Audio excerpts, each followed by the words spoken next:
오늘은 사무엘상 2장 한나의 찬송이라고 하는 제목으로 우리 함께 은혜의 말씀을 나누려고 합니다. 내 마음이 여호와께로 말미암아 즐거워하며 내 뿔이 여호와로 말미암아 높아졌으며 내 입이 내 원수들을 향하여 크게 열렸으니 이는 내가 주의 구원으로 말미암아 기뻐하나이다. 한나가 그 당시에도 많은 찬송이 있었습니다. 지금도 하루에도 몇 편씩 그러한 새로운 찬송가가 나오죠. 그런데 한나 당시에도 마찬가지였습니다. 찬송을 부르는 사람도 많이 있었습니다.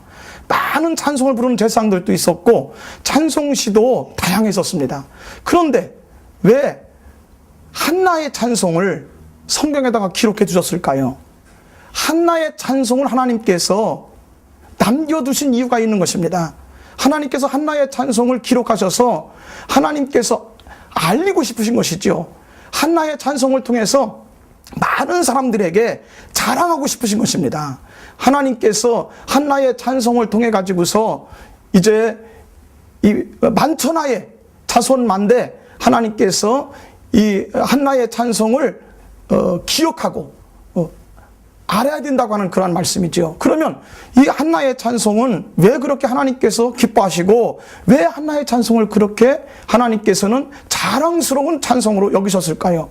이 세상에는 많은 사람이 왔다가 갔습니다. 많은 사람들이 하나님의 약속을 했습니다.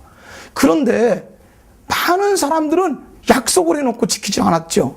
그런데 한나는 그렇지 않았습니다. 한나는 하나님께서 주신 그 아들을 받았을 때에 하나님의 약속을 철저하게 지킨 것입니다. 젖을 떼면서부터 바로 하나님의 성전에다가 이 아들을 바치게 된 것이죠. 더 오래 이 아들을 데리고 있을 것 같으면 정이 약해질까봐, 정이 깊이 들어가면 그 아들을 보낼 수가 없을까봐, 그리고 어렸을 적부터 습관을 잘 들이고 훈련을 받고 인격이 되어서 하나님의 큰 지도자로 써야 되기 때문에 젖을 떼자마자 보낸 것입니다. 그런데 한나도 역시 마음이 약한 여자지요. 그 어린 아이를 하나님 앞에 바친 다음에 얼마나 보고 싶었겠습니까? 미치도록 보고 싶었던 것입니다. 눈에 항상 어른거리고 눈이 항상 삼삼했지요. 그럴 때마다 이 한나는 어린 핏덩어리를 생각하면서 한 뜸 한 뜸 뜨면서 하나님의 찬송을 하는 것입니다. 어린 아들을 위해서 제사장 예복을 지어주면서 하나님의 찬송하는 것이죠. 슬픔을 찬송으로 이기면서 그렇게 옷을 예복을 지었다는 것입니다. 하나님께서 보실 때 하나님 마음도 뜨거워지시죠.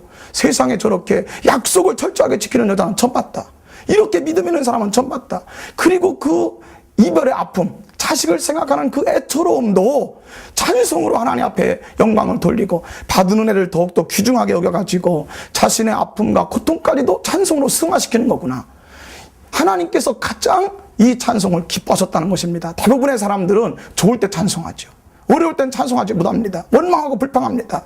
그런데 한나는 그렇지 않았다는 것이죠. 한나는 고통스러웠지만 슬픔이 있을 때 하나님을 생각하며 감사하며 찬송했다는 것입니다. 하나님은 이 찬송을 알리고 싶은 것이지요. 많은 사람들에게 이것을 간증하고 싶으신 것입니다. 그래서 하나님께서는 이 한나의 찬송을 성경에다 기록하시고 지금까지 우리들에게 은혜를 끼치고 있는 것입니다. 하나님께서는 어려움과 슬픔이 있지만 그 아픔 속에서도 하나님을 찬양하고 믿고 의지하면 하나님이 역사하신다고 하는 것이죠. 그 뜨거움 속에서 하나님은 세 아들과 두 딸을 허락해 주신 것입니다. 어떤 사람은 줬던 것도 뺏고 싶지만 이 하나님께서는 더 주고 싶었다는 것입니다. 이 믿음으로 저나 여러분들이 은혜가 되시기를 주님으로 축원합니다.